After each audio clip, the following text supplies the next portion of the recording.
So what is a fake rule, and why do we want to break it? A fake rule is a rule that we all follow, but it may not be the best way to live your life, and it might not be the best way to work with others. So break it. Here at the Stupski Foundation, where we're spending down, we've found that the most effective way to do it is to break the fake rules of philanthropy. Welcome to another edition of Break Fake Rules. I am delighted to be here with the new recipient of the FCCP Legacy Award, much deserved Ludovic Blain. Thank you for joining us. Thank you so much for having me. Really glad to be here. And you know, one thing I want to say at the outset is that some people are aware of this. We've seen it in the numbers that we do both a video of this interview and we do a longer form podcast that you can find on Spotify. I think you're going to want to do both of them for this interview because with Ludovic, this is a master class in how to do philanthropy. And I wouldn't even call it philanthropy. It's really how you do social change. And you do it with a racial justice lens. So let's get started. I'm psyched.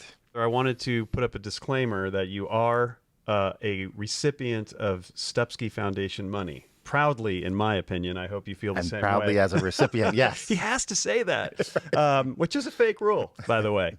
And I'm so happy to have you here. When you look at the world of philanthropy, you see things in status, not people status. You see things in tax status. What does that mean? And why does that take us right into fake rules right away? So I run the California Donor Table, and I've worked with donors for decades.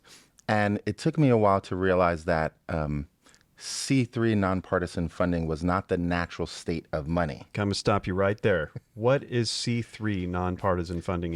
So C3 money, the two biggest pieces of C3 money is first, when donors give it, they get a tax deduction. Right. That is the only thing that's guaranteed about C3 money.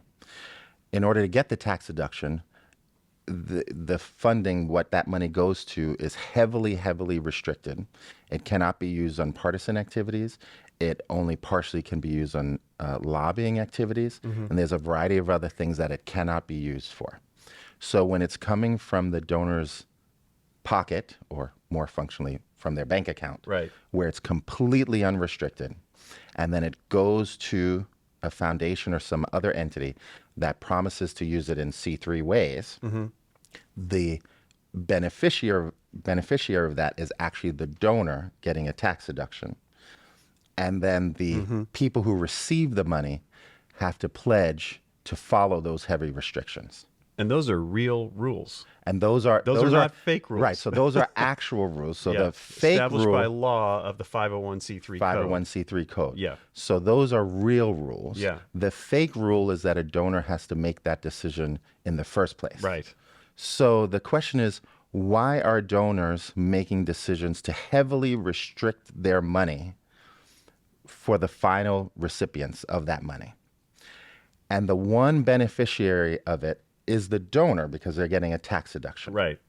Which can be as high as it can reduce their tax liability as much as 79%. Right. It's a huge number. And many wealthy people actually pay quite low tax rates. To begin with. So if they're able to give that robust amount of money, they actually don't need that tax write-off, first of all. Second, it's a little bit like realizing that you get a discount. You want to build a house. Mm-hmm. You realize you get a discount on wood beams. So you buy as many wood beams as possible because you get a discount on them. Right. The house that you end up building has no windows. But it was a cheaper house. Much cheaper. But the people living in the house do not benefit from it. Right. It was the person who bought the wood beams. Right. Probably they decide not to live in that house. Probably. So when we're trying to make the change that we want by only using the tools that have tax benefits to the donors, if that's what we're doing, we should be very explicit about that. And that dynamic is a fake rule that we need to interrupt. I mean, we could almost stop here and just let everybody go and think about what you just said, because that is huge. And I really encourage anyone watching right now to let what he just said sink in, because you're basically saying that with the 100% of available resources we could have for change, by merely moving it into a private foundation, you are just containing the power of that resource down to some percentage we can't quantify, but it's a lot less than it could have been. It's a lot less impactful. And many groups who have multiple tax status entities would say if the donor's actually paying 10%, 20% tax rate, Yeah. they would prefer 80 or 90 cents actually unrestricted money Given to them. given to or them returned to them. or returned to them, exactly, rather than $1 of heavily restricted C3 funds. And I'm saying heavily restricted C3 funds because there's no such thing as unrestricted C3 funds. That line you hit me with the other day, and I'm trying to learn as I'm going through this, and you're turning out to be one of my great teachers right here. You said that to me the other day. You said to me, there's no such thing as an unrestricted foundation grant, which I think there are people watching right now who are huge advocates for unrestricted foundation grants, and they would say, of course there are. What are you talking about? So by What the are you time talking about? Right. So again, in this case, I'm talking to the donors that are making the original decision as to where the money We're pre-foundation here. Right, pre-foundation. And so for donors and advisors who are pre-foundation, they should have the money, they should not presuppose what tax status money is needed for the work. And I can tell you almost every outcome requires more than just C3 activities, because the bad guy, there is no issue where the bad guys are only spending C3 money. There is no issue where, in fact, the bad guys are spending mostly C3 money.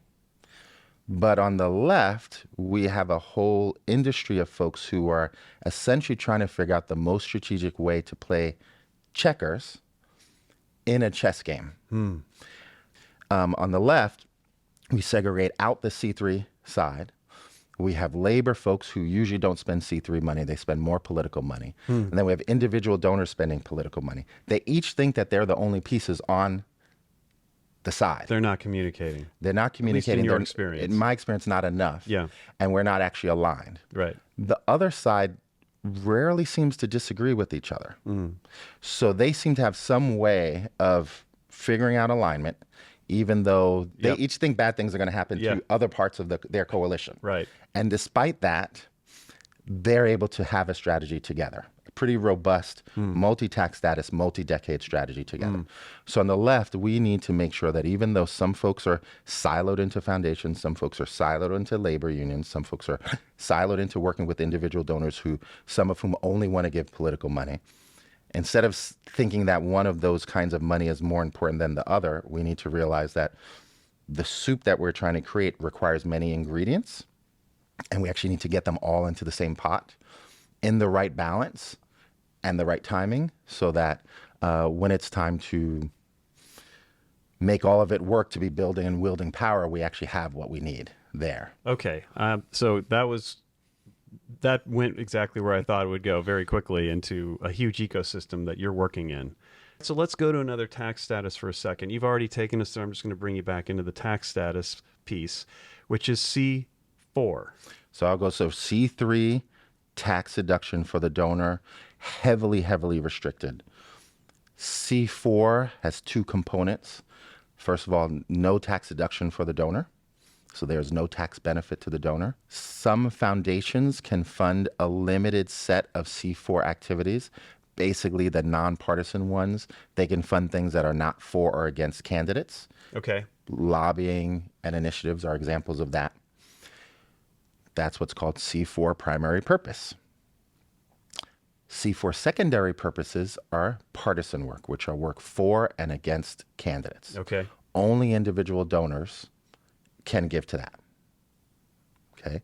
Again, all C4 giving does not have tax benefits to the donor. And therefore, there are far fewer restrictions on the final recipient Right. upon receiving the money. Right. So that's C4 work. The next piece would be direct political activities, whether it's direct candidate contributions or what's called independent expenditures. political expenditures for or against candidates, but that are not aligned with the candidate campaign. Foundations can't give any of that. Individual donors have to give that. That's a fuller spectrum of tax status activities. You can have and we do have a family of entities getting different kinds of money for different kinds of activities and aligning the various activities towards goals, both short, medium, and long term, and knowing that different people have to pay for different parts. For example, in a foundation-rich state like California, there's far less of a reason for individual donors who don't need tax benefits to actually give C3, because foundations should fully fund the C3 activities. Right. We have enough of them here in California. Right. That's not true in most other states, No, of but course. here Of course. we have enough foundations that if they spent it strategically, Yeah. donors could focus on the type of expenditures that foundations cannot fund.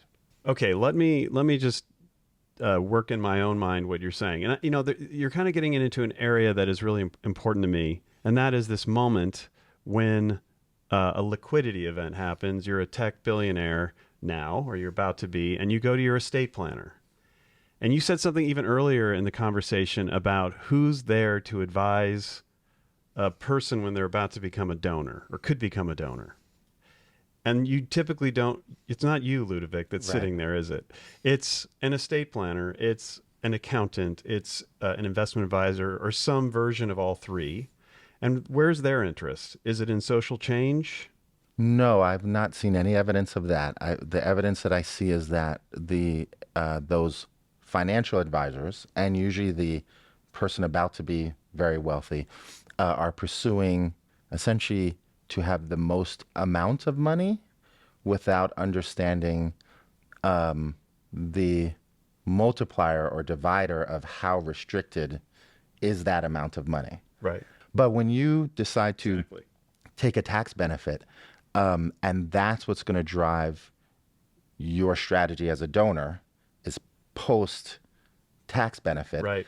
That's handcuffing yourself. Yes. And this is before you have any grantees. This is before any of those pieces. So it's hard for the field to engage with those folks.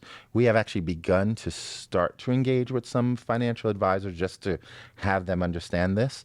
I don't think that they make money from setting up the foundations, but I think because donors, the foundation industrial complex, and the C3s valorize C3 funding over other tax status funding. Yep. People get a shine for making a foundation. I'm going to stop you right there, because you just defined perhaps the most fundamental fake rule of the field you and I work in. You don't know what incentivizes them. There's no law that says people have to put their money into a C3, but there's this force of a fake rule that you need to do it. Right. And everybody is moving in that direction. And as a result, whether they want it or not, the donor is restricting him or herself and everyone they're going to work with going forward.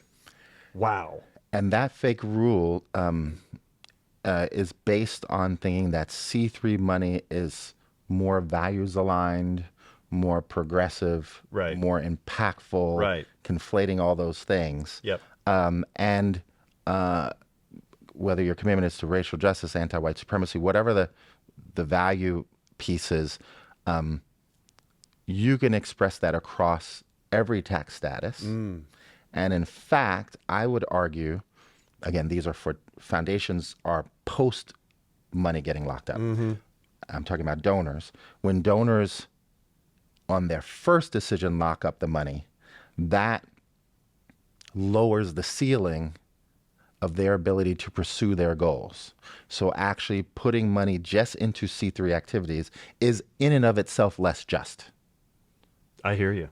And as we were talking about earlier, once you are locked in to that slice, if you will, that status, C3, you are most likely, the next fake rule that comes is the world around you, that ecosystem, the water, you're not going to be able to see it now. You're actually not encouraged to see it now. And then once you've done that, you can't get out of the grip of it to work in a more coordinated fashion across all these different ways the change gets made using financial resource. Right. And so, what is crucial for philanthropy is not just to see what I think some of the best foundations and other philanthropists try to do, which is to see what's the water around them and what's in the water around them, Yeah.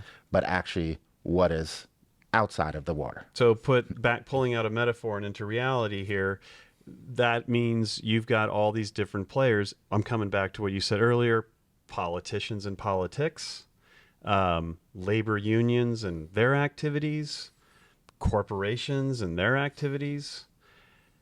These are all going on, and in a 501c3 environment, you may not even notice that around Right. you. And you see yourself as, which I think is such an important fake rule we follow, as the center of all things and how they change. And yet we can, it's almost like I don't want to keep going metaphorically here, but it's like being on a treadmill that doesn't seem to ever go anywhere. People talk all the time about how, I work in the foundation sector. I've been observing the foundation sector. And as it gets larger, less seems to get done. Right. And you're kind of bringing something to everybody here to say, that's because you're working inside one little piece here. And it's okay. And once the donor has decided to get the tax deduction, and again, I keep saying that because no sane person would say, I would like to pursue my idea of change, but only with a limited set of strategies. Right. So there's no donor who that's the pitch of why they give it to C3. Right. So then we cannot allow that to limit the strategic decisions of the whole movement space. Exactly. That's where it starts. Right. And so for folks within foundations, they are already in that restricted space. Right. And what they need to realize is that there's these other spaces that they may not be able to live in. They can visit, but need to understand the alignment. So this is the critical moment where we talk about CDT. And when we met, this is the type of conversation we had. We were just interested in investing in democracy. And honestly, Ludovic, we had a Zoom call at the time. I think we were still in COVID. You absolutely blew my mind. I came off of that and I went, oh my gosh, I know nothing. Yet the good news is CDT is here, California Donor Table. So can you just give us a sense, how are you helpful to this whole picture? Sure. So we've been around almost 20 years. We center building power in progressive communities of color by investing across tax status in various power building. And we all know what that means now. And power wielding activities. We work with individual donors, foundations, both with living donors and ones without living donors, as well as some labor unions and other institutions, to have them help them figure out where their lanes are, who they can align with, and how we build the necessary infrastructure for a huge nation state like California to move forward, both for the benefits of our state and the nation, since we're a significant part of the nation. And so for individual donors, we help them figure out how to allocate their different kinds of funds and how to do that collaboratively. So we're not donor advisors, we're donor organizers. Yeah. So we don't ask the donors, well, what do you want to do? Let me help you do that. We Right. say, well, here's what we're doing. Right. You should help us do that. Right. Right. So, Right. And then we help foundations understand their lanes, how they can invest most strategically, as well as helping donors understand that that when C3 funders have made something possible, you need to jump in Right. at that moment to make the next thing possible. So everybody has their lane. You're like a conductor. So we are a conductor. So we help the funders and the groups try to understand, well, what are the new types of infrastructure that we need as regions are moving across an ideological spectrum? And how do we learn lessons across the region so that we don't have to reinvent the wheel every time a region actually has success? I think what I'm going to say right now is that every season, if we have another season of this show, I'm bringing you back for each one, because I just think there's layers and levels. I feel like we maybe did the 101 today. We may have gotten to 101, but this is like a 201, 301. This is very complicated stuff. And what I want to say kind of in closing today is that having myself broken a few fake rules, I'm like in awe of you, Ludovic, because you've looked at a world of where we thought we saw, where people see barriers. You don't. You see the permeability of these barriers as completely transparent. We can move through this. Mm-hmm. I want to just thank you so much for joining us today. There's so much here. And I'm glad to hear that you keep learning, because that's why we'll have you back. We want to know what you've learned. So thank you so much for joining us. And thank you so much for joining us on another edition of Break Fake Rules. Next time on Break Fake Rules, we are with a full studio audience. That's right. And we're joined by not one, but two outstanding rule breakers, leading anti-racist scholar and best-selling author Dr. Ibram Kendi, and CEO of Grantmakers for Effective Organizations, Marcus Walton. Tune into the discussion to uncover the fake rules about race and how to become an anti-racist funder. We have so much more to share with you, so follow the Stepsky Foundation's YouTube channel and join the conversation with me on LinkedIn.